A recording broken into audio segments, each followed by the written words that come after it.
What's up, guys? Got another one to show you. This is a custom dial build for my buddy Kyle. He sent me his what he wanted on the dial, and this was actually to represent his two adopted daughters. So we've got the heart with the triangle on there, and then I did a full loom on it. And what was really interesting is the way this was etched out. It's a little bit lighter around the border and in some of inside of what's etched out, right?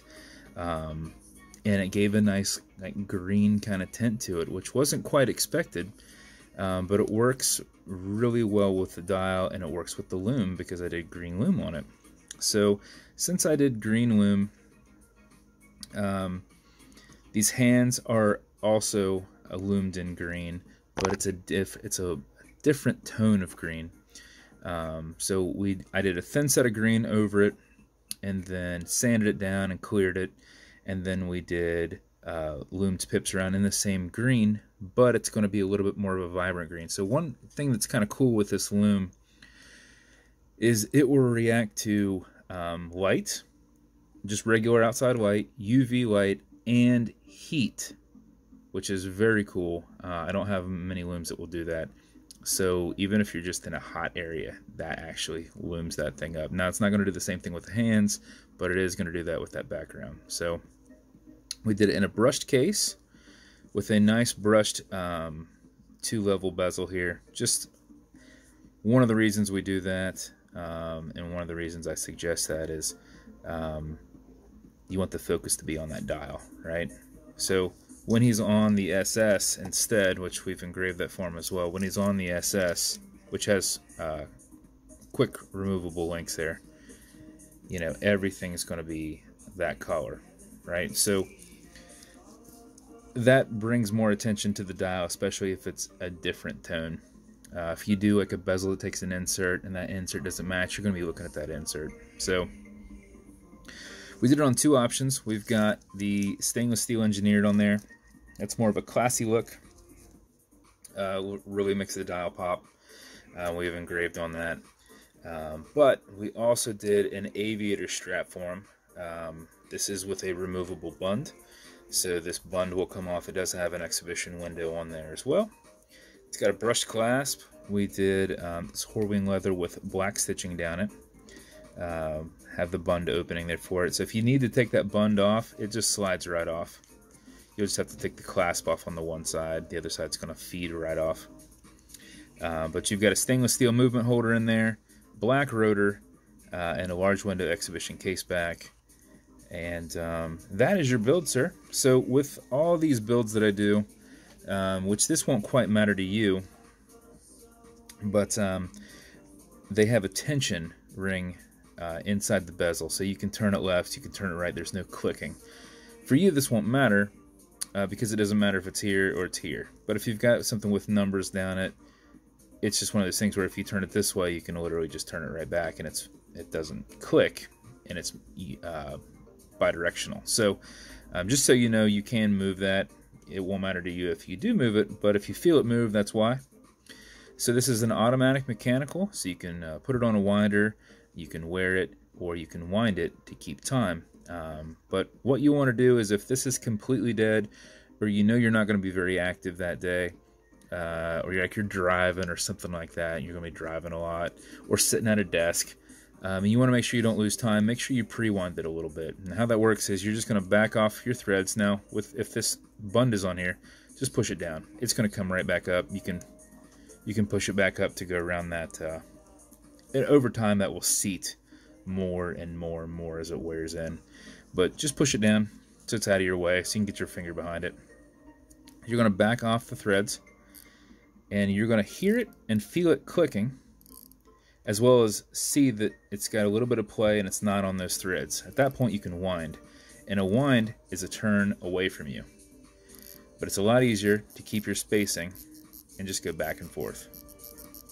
So if you do this for 4 or 5 seconds before you put it on, even if you're not very active, you will keep time. And if you do it something for closer to 20 seconds, you're going to max out your minimally 31-hour power reserve in there. But you cannot overwind it, so you can just wind this all day if you want. And this is what I do whenever I set your watch down at night and make sure tomorrow that it's running fine and it's good to ship out, because I'm not wearing around your watch. So if you pull it to the one and only click, you can now set your time. Now it's not a hacking movement, so it's going to keep running. And you're also going to know that you've got flex in your crown. That's because you have a wobble crown, and it's deflecting lateral pressure from going into that stem and bending. It is rolling. So one thing that I do is I just kind of give it some tension. I just kind of pull it back some to where it's not doing that. It doesn't hurt to do that, but just to make sure that I'm not putting pressure on it myself, I'll just kind of pull it back. So when this isn't on here, when you're on your stainless steel, this is going to be way easier for you because this does kind of come up against your finger. So if you've got a bigger finger or something like that, you will feel that resistance there. Okay, Google, what time is it? It's 6:28 p.m. It's 6:28 p.m. And that wobble crown also makes it nice and easy to push that right back over and thread down. And so you can see that that's kind of off there, right? If it will focus. And I will literally just pull it right back up and it snaps back on. Like I said, over time, that's going to be more and more on there. But you can remove the bund. I know you have a little bit larger wrist, and this is decent size for your wrist, but if you need more length, you might have to remove that to have kind of kick out a bit. So, but that is your build on the bund strap. Just spring bars. This one goes on much faster because it's just on that. It's just on your quick spring bars here. So also with it, since this was loomed up, I did loomed beads for you as well. And if we can get a look on this, I'm not sure how well we'll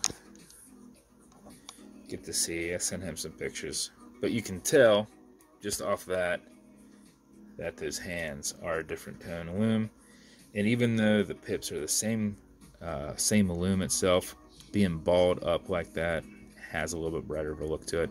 Now that green dot in the second hand is paint, so just custom painted.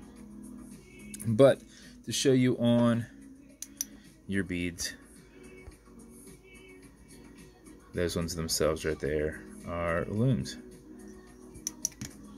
So nice and bright in the house, but you can see there, loomed up. So that is your build, sir. I hope you like it.